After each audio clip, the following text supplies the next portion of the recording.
Welcome students, institute of computer academy के YouTube channel IC education hub पर आप सबका बहुत बहुत स्वागत है। आज हम लोग ट्रिपल सी की पार्ट 7 चैप्टर 8 की क्लास लेकर आए, जिसमें वो इम्पोर्टेंट क्वेश्चंस रखे गए हैं जो आपको पेपर्स में हेल्पफुल हो सके।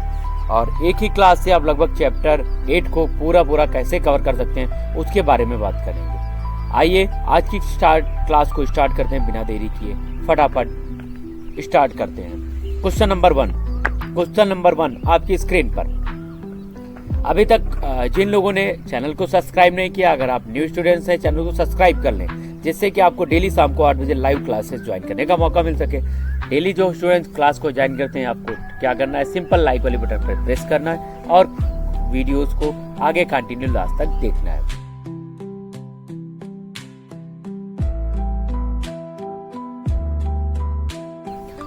POS का पूरा नाम क्या है? ए ऑप्शन है point of sale, B option है piece of sale, C option है point of service, D option इनमें से कोई नहीं। इन चारों ऑप्शनों में से आपको बताना कौन सा ऑप्शन राइट होगा। ए बी सी डी चारों ऑप्शन आपकी स्क्रीन पर हैं, आपको बताना इसका राइट आंसर क्या होगा। तो इसका सही आंसर है point of sale. Point of sale is the right answer. Question number 1 का A option is the right answer. Question number 1 का A option is the right answer. कई बार क्लासों में क्वेश्चंस आ भी चुका है। नेक्स्ट है यूपीआई का पूरा नाम बताना है। यूपीआई लगभग हम लोग 8 चैप्टर को फिनिशिंग मोड में है, लगभग खत्म कंप्लीट कर रहे हैं, तो इसलिए वो कोई भी क्वेश्चन छूटने न पाए। इंपॉर्टेंट क्वेश्चन को अगेन दोबारा इस चैप्टर में डाल के आपके लिए लाया गया है। यूपीआई का पूर्ण रूप क्या है? यूपीआई का पूरा नाम क्या है ये आपको बताना है। A option unified payment interface, B option है union payment interface, C option है यूनिवर्सल पेमेंट इंटरफेस और डी ऑप्शन इनमें से कोई नहीं। अब आपको बताना है कौन सा ऑप्शन राइट होगा। यूपीआई का फुल फॉर्म केवल आपको बताना क्या होगा, फटाफट बताना क्या होगा। इसका सही आंसर है unified payment interface is the right answer.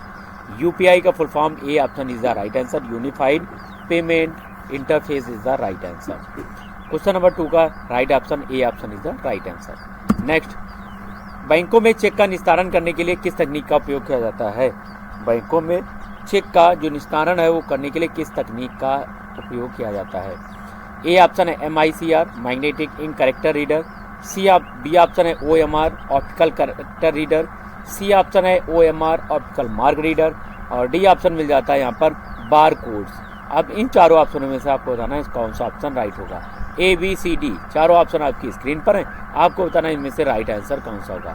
फटाफट कमेंट सेक्शन में राइट आंसर को टाइप करना क्या होगा, राइट आंसर क्या होगा।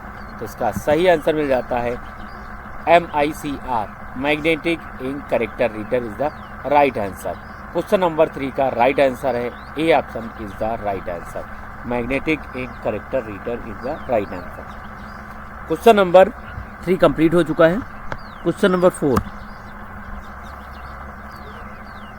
मोबाइल वॉलेट का उपयोग किसके लिए किया जाता है? मोबाइल वॉलेट का उपयोग किसके लिए किया जाता है? 4 ऑप्शन है, चारों ऑप्शनों में से आपको बताना है कौन सा ऑप्शन राइट होगा। ए ऑप्शन बिजली का बिल भुगतान कर सकते हैं मोबाइल वॉलेट से, जो भी हम लोग फोन पे, गूगल पे, जो भी वॉलेट से यूज करते हैं वो सारे इसके अंतर्गत आते हैं। बी ऑप्शन है फंड ट्रांसफर, सी ऑप्शन है ऑनलाइन शॉपिंग और डी ऑप्शन इनमें से उपयोग सभी। अब इन चारों ऑप्शनों में से आपको बताना है कौन सा ऑप्शन राइट होगा। ए बी सी या फिर डी, या इन चारों में से कौन सा ऑप्शन राइट है। इसका सही आंसर मिल जाता है उपयोग सभी। जितने भी ऑप्शंस दिए हैं सभी राइट है। क्यों? बिजली का बिल भुगतान कर सकते हैं, फंड ट्रांसफर कर सकते हैं, ऑनलाइन शॉपिंग कर सकते हैं। इसके माध्यम से हम लगभग सारे काम कंप्लीट कर सकते हैं, सारे कामों को किया जा सकता है। क्वेश्चन नंबर 4 का राइट ऑप्शन डी ऑप्शन था। क्वेश्चन नंबर 4 हमारा कंप्लीट हो गया था। क्वेश्चन नंबर 5 आपकी स्क्रीन पर। डिजिटल लेन देन में सुरक्षा के लिए किसका उपयोग किया जाता है? डिजिटल लेन देन के लिए सुरक्षा के लिए किसका उपयोग किया जाता है? ए ऑप्शन है OTP, बी ऑप्शन है पिन, सी ऑप्शन है पासवर्ड, डी ऑप्शन है उपयोग सभी। अब इन चारों ऑप्शनों में से आपको बताना है राइट आंसर को कौन सा होगा। क्या करना है? डिजिटल लेन देन के लिए सुरक्षा के लिए किसका उपयोग किया जाता है?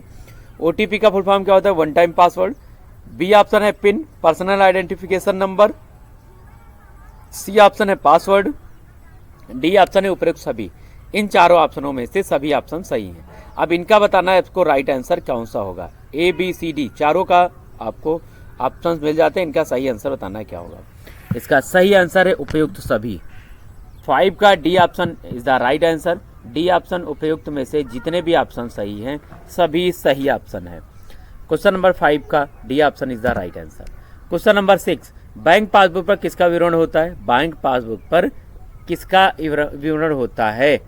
ए ऑप्शन जमा का होता है, बी ऑप्शन लेन देन का इतिहास होता है, सी ऑप्शन खातेदार का नाम होता है, डी ऑप्शन सभी। उपयुक्त जितने भी ऑप्शन है सभी होते हैं। अब इन चारों ऑप्शनों में से आपको बताना है कौन सा ऑप्शन राइट होगा।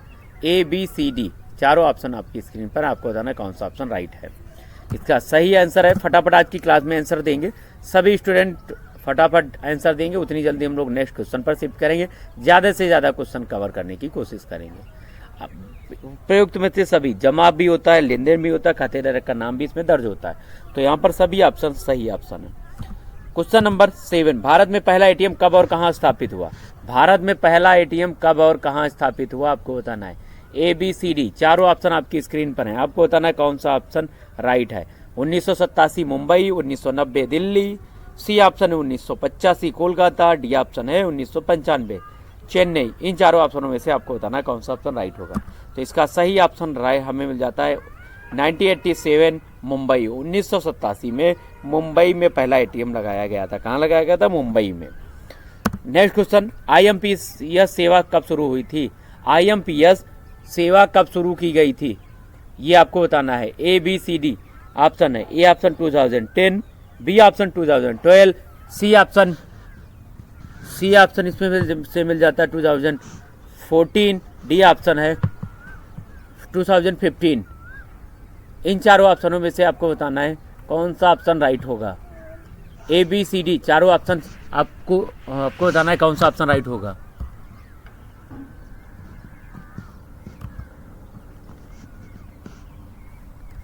इसका सही आंसर है 2010, सन 2010 इसका सही ऑप्शन है। क्वेश्चन नंबर 8 का राइट ऑप्शन ए ऑप्शन में मिल जाता है। Right option 2010 is the right answer. Next question, question number 9, NEFT किसके द्वारा संचालित किया गया था? NEFT किसके द्वारा संचालित किया जाता है? ए बी सी डी चारों ऑप्शन आपको बताना है। चारों ऑप्शन में से कौन सा ऑप्शन राइट है ये बताना है। नेफ्ट किसके द्वारा संचालित किया जाता है? A option RBI, B option SBI, C option SEBI, D option है वित्त मंत्रालय। इन चारों ऑप्शनों में से आपको बताना है कौन सा ऑप्शन राइट है। एंड निफ्ट किसके द्वारा संचालित है ये बताना है। कौन है उसके द्वारा निफ्ट संचालित होता है आपको बताना है। कमेंट सेक्शन में फटाफट क्वेश्चन के साथ में आंसर को टाइप करना है, बताना है राइट आंसर कौन सा होता है। क्वेश्चन के साथ राइट आंसर आपको बताना है क्या होगा। तो इसका सही आंसर हमें मिल जाता है RBI। RBI is the right answer. निफ्ट को कौन मैनेज करता है? RBI मैनेज करता है। UPI को कौन मैनेज करता है? NPCI मैनेज करता है। तो ये सारे ऑप्शन हमें जरूर लर्न करना है, अच्छे से याद रखना है। कहीं हमें क्वेश्चन में आता है तो हमें डाउट ना हो, सिंपल हम लोग आंसर्स को क्वेश्चनों के जवाब दे सकें। Next question, question number 10, RTGS के माध्यम से न्यूनतम कितना राशि ट्रांसफर की जा सकती है? RTGS पूछा जा रहा है, इसके द्वारा कितने मिनिमम बैलेंस हम लोग ट्रांसफर कर सकते हैं। A option 2 lakh, B option यहाँ पर मिल जाता है हमें 1 lakh, C option 5 lakh, D option कोई सीमा नहीं होती है। अब इन चारों ऑप्शनों में से आपको बताना है कौन सा ऑप्शन राइट होगा। ए बी सी डी चारों ऑप्शनों में से कौन सा ऑप्शन राइट होगा। इसका सही आंसर में मिल जाता है 2 lakh is the right answer. 2 lakh is the right answer. 2 lakh इसके न्यूनतम सीमा होती है मनी ट्रांसफर करने की। नेक्स्ट क्वेश्चन, नेट बैंकिंग को और क्या कहा जाता है? नेट बैंकिंग को और किस नाम से जाना जाता है? ए ऑप्शन है ऑनलाइन बैंकिंग, बी ऑप्शन है ई बैंकिंग, सी ऑप्शन है ए और बी दोनों ऑप्शन है, डी ऑप्शन इनमें से कोई नहीं। अब इन चारों ऑप्शनों में से कोई भी ऑप्शन नहीं सही है, ये आपको बताना है कौन सा ऑप्शन होगा। राइट आंसर कौन सा होगा ये बताना है। ए बी सी डी चारों ऑप्शन आपकी स्क्रीन पर हैं, फटाफट राइट आंसर देना है। तो इसका सही आंसर में मिल जाता है ए और बी, ऑनलाइन बैंकिंग और ई बैंकिंग। ये दोनों ऑप्शन नेट बैंकिंग के द्वारा को कहा जाता है। ऑनलाइन बैंकिंग, ई बैंकिंग दोनों ऑप्शन राइट है। क्वेश्चन नंबर 2, एटीएम का पिन कितने अंकों का होता है? एटीएम का पिन कितने डिजिट्स का होता है ये आपको बताना है। ए ऑप्शन है 4, बी ऑप्शन 6, डी ऑप्शन 8 और सी ऑप्शन 8, डी ऑप्शन 2। अब इन चारों ऑप्शनों में से आपको बताना है कौन सा ऑप्शन राइट होगा। कौन सा ऑप्शन राइट होगा ये बताना है।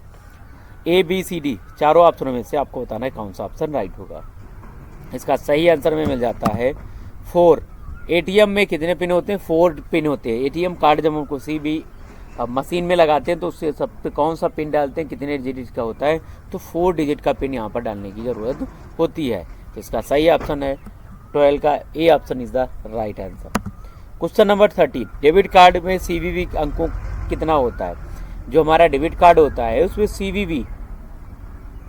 सीवीवी कितने अंकों का होता है? ए 3 है, बी है 4 है, सी ऑप्शन 5, डी ऑप्शन 2। इसका सही आंसर है, आप सभी को बताना है क्या होगा। कमेंट सेक्शन में फटाफट टाइप करना है। सभी को लगभग ये आंसर आता होगा जो लोग क्लास को कंटिन्यू करते हैं। इसका सही ऑप्शन है 3। सीवीवी कोड जो होता है डेबिट कार्ड के बैग में जब साइन करने का जहाँ ऑप्शन होता है वहाँ पर ऑप्शन दिया रहता है, 3 डिजिट्स दिए रहते हैं। क्वेश्चन एनपीसीआई का पूरा नाम आपको बताना है। इसका फुल फॉर्म क्या है? ये ऑप्शन इसमें दिया है National Payment Corporation of India, B option National Product Corporation of India, C option New Payment Corporation of India, D option इनमें से कोई नहीं। अब इन चारों ऑप्शनों में से कोई नहीं आपको बताना है। ए बी सी डी चारों ऑप्शनों में से कौन सा ऑप्शन राइट होगा? NPCI national Payment Corporation of India is the right answer. Question number 14 का A option is the right answer. NPCI is the right answer. Bhim app में किस भाषा को सपोर्ट करता है? भीम ऐप जो होता है किस भाषा को सपोर्ट करता है ये आपको बताना है। केवल अंग्रेजी होता है, केवल हिंदी होता है, अनेक भारतीय भाषाएं होती है, इनमें से कोई नहीं। तो इन चारों ऑप्शनों में से आपको बताना है कौन सा ऑप्शन होता है। तो हम लोग जब भीम ऐप इंस्टॉल करते हैं उस समय यहाँ पर फिल करने का ऑप्शन देता है कि कौन सी ऑप्शन में हम लेना चाहते हैं। तो इसमें भारत की अनेक भाषाएँ दी रहती हैं, जैसे हिंदी, इंग्लिश, तेलुगु, ये कई सारी लैंग्वेजेस यहाँ पर हमें देखने को मिलती हैं। क्वेश्चन नंबर 16, आधार कार्ड को बैंक से लिंक करना क्या कहलाता है? अगर हम बैंक से आधार को अपने लिंक करते हैं तो उसको क्या कहा जाता है? ए ऑप्शन है आधार सीडिंग, बी ऑप्शन है आधार लिंकिंग, सी ऑप्शन है आधार मैपिंग, डी ऑप्शन इनमें से कोई नहीं। अब इन चारों ऑप्शनों में से आपको बताना है कौन सा ऑप्शन राइट होगा। ए बी सी डी चारों ऑप्शनों में से कौन सा राइट आंसर होगा? इसका सही आंसर होगा Aadhaar seeding is the right answer. Aadhaar seeding is the right answer. Aadhaar bank से जोड़ना आधार सीडिंग कहलाता है। क्वेश्चन नंबर 17, क्या एटीएम में कैश डिपॉजिट किया जा सकता है? क्या एटीएम में कैश डिपॉजिट किया जा सकता है? केवल डिपॉजिट मशीन से, सभी से, कभी नहीं, या इनमें से कोई ऑप्शन नहीं है। क्या एटीएम से कैश डिपॉजिट किया जाता है? तो यहाँ पर है सभी एटीएम में कैश डिपॉजिट किया जा सकता है। क्या क्या कैश डिपॉजिट करना है कि सभी एटीएम्स में कर सकते हैं कि कैश डिपॉजिट की जो मशीन होती है उनमें सभी में कर सकते हैं। क्वेश्चन नंबर 18, डिजिटल पेमेंट का लाभ क्या है? डिजिटल पेमेंट का लाभ क्या होता है? डिजिटल पेमेंट का लाभ बताना आपको क्या होता है। समय की बचत करता है, पारदर्शिता होती है, बी ऑप्शन, सी ऑप्शन कहीं से भी हो सकता है, या फिर सभी। इन चारों ऑप्शनों में से आपको बताना है कौन सा ऑप्शन राइट होगा। क्वेश्चन नंबर 18 का राइट आंसर आपको बताना क्या होगा। अब तक की क्लास अगर आपको हेल्पफुल लगी है तो वीडियो को लाइक करें। अगर क्लास को पहली बार देख रहे हैं तो चैनल को सब्सक्राइब जरूर करके रखें, जिससे कि डेली लाइव क्लास जुड़ने का मौका मिल सके। इसका सही आंसर है क्वेश्चन नंबर 18 का राइट आंसर है सभी। समय की बचत होती है, पारदर्शिता, कहीं भी यहाँ पर इसका पूछ किया जा सकता है। इसमें से सही आंसर आपको बताना है क्या होगा। इसका सही आंसर है D option is the right answer. Question number 19, cheque की वैधता कितने दिन की होती है? चेक की वैलिडिटी कितने दिन होती है?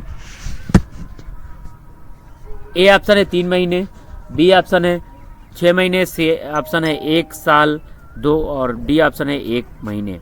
अब इन चारों ऑप्शनों में से आपको बताना है कौन सा ऑप्शन राइट होगा। कौन सा ऑप्शन राइट होगा ये बताना है। कमेंट सेक्शन में फटा टाइप करना है फटाफट। इसका सही आंसर है 19 का राइट आंसर है A option is the right answer. A option is the right answer. Question number यहाँ पर इसका राइट आंसर है 3 मंथ, मतलब 3 महीने या फिर 90 दिन के लिए इसका यूज किया जाता है। इसका सही ऑप्शन है A option is the right answer. Question number 20, question number 20 का को राइट आंसर बताना है। यूपीआई के माध्यम से पैसे भेजने के लिए किसकी आवश्यकता होती है? यूपीआई के माध्यम से पैसे भेजने के लिए किसकी आवश्यकता होगी? ए ऑप्शन है VPI, virtual payment address, C option mobile number, C option bank account number, D option है उपयुक्त में से सभी। इनमें से कौन सा ऑप्शन राइट है? यूपीआई के लिए हमें क्या जरूरत पड़ती है? यूपीआई मोबाइल नंबर हो, बैंक अकाउंट, यूपीआई का मतलब वीपीआई वर्चुअल पेमेंट एड्रेस होना चाहिए और उससे हम डायरेक्ट पैसे भेज सकते हैं डायरेक्ट पेमेंट भेजने के लिए। इसका यूज किया जाता है।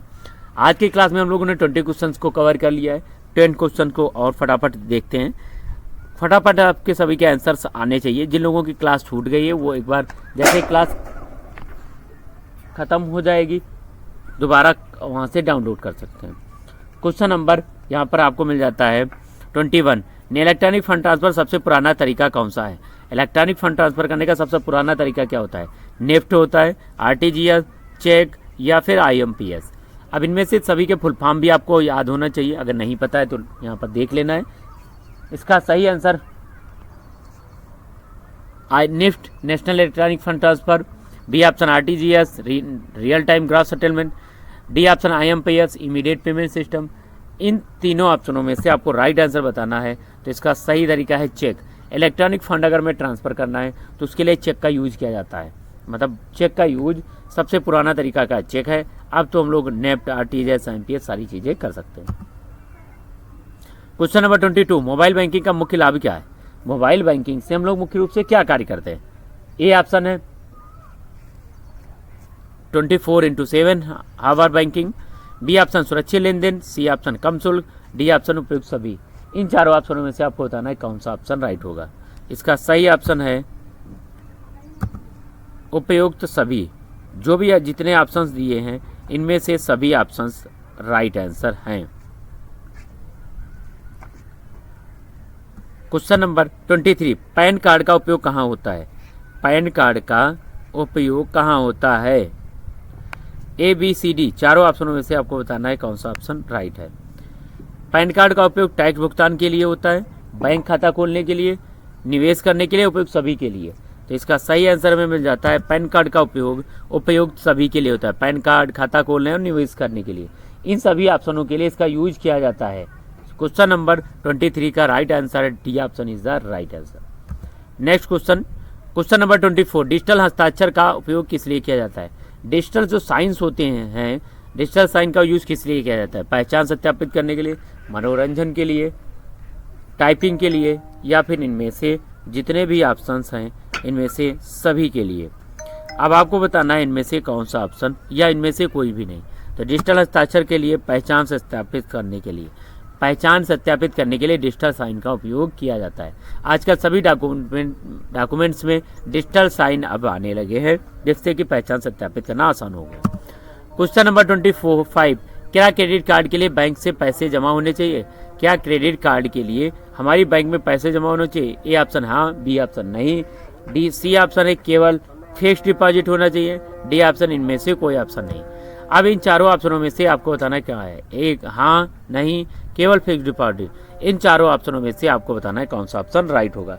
ए बी सी डी, तो इनमें से डी ऑप्शन राइट है, इनमें से कोई ऑप्शन नहीं है। मतलब क्रेडिट कार्ड के बैंक में पैसे होना चाहिए, नहीं होना चाहिए, केवल फिक्स डिपॉजिट, इनमें से कोई ऑप्शन सही नहीं है। क्यूआर कोड का पूरा नाम क्या होता है? क्यूआर कोड का पूरा नाम आपको बताना क्या है? ए ऑप्शन है quick response code, B option quick retail code, C option quickly response code, D option इनमें से कोई नहीं। इनमें से कोई नहीं, आपको ऑप्शन बताना है कौन सा होगा। इसका सही आंसर है quick response code. A option is the right answer. A option is the right answer. QR code का फुल फॉर्म होता है quick response code is the right answer. Question number 27। Bank में इंटरेस्ट किस पर दिया जाता है? बैंक में इंटरेस्ट का मतलब ब्याज किस पर दिया जाता है ये आपको बताना है। ए ऑप्शन है डिपॉजिट पर, बी ऑप्शन लोन पर, सी ऑप्शन ट्रांजैक्शन पर, डी ऑप्शन इनमें से कोई भी ऑप्शन सही नहीं है। अब इन चारों ऑप्शनों में से आपको बताना है कौन सा ऑप्शन राइट है। ए बी सी डी कौन सा ऑप्शन राइट है? इसका deposit, deposit is the right answer. जब हमारा पैसा बैंक में जमा होता है तभी हमें बैंक उस पर ब्याज देती है, नहीं तो अगर जमा है, ब्याज लेते हैं बैंक से, लोन लेते हैं तो फिर इंटरेस्ट हमसे लेती है। Question number 28। ई वॉलेट को सुरक्षित रखने का तरीका क्या है? ई वॉलेट को सुरक्षित रखने का तरीका क्या है? ए ऑप्शन मजबूत password, B option PIN sharing न करना, सी ऑप्शन समय पर अपडेट करना, डी ऑप्शन इनमें से सभी ऑप्शन सही है। इन चारों में से आपको बताना है कौन सा ऑप्शन राइट होगा। ABCD चारों ऑप्शनों में से आपको बताना है कौन सा ऑप्शन राइट होगा। इसका सही ऑप्शन है उपयुक्त में से सभी। ऑल द अबव सभी ऑप्शन इसके राइट आंसर है। ई वॉलेट सुरक्षित रखने का तरीका है उपयुक्त में से सभी ऑप्शन सही हैं। क्वेश्चन नंबर 29, क्या चेक को कैंसिल किया जा सकता है? चेक को कैंसिल किया जा सकता है या नहीं, ये आपको बताना है। ए ऑप्शन हाँ, बी ऑप्शन नहीं, सी ऑप्शन केवल बैंक मैनेजर के द्वारा, डी ऑप्शन इनमें से कोई नहीं। अब इन चारों ऑप्शनों के द्वारा आपको बताना है कौन सा ऑप्शन राइट होगा। क्वेश्चन नंबर 29 का राइट ऑप्शन आपको बताना क्या होगा।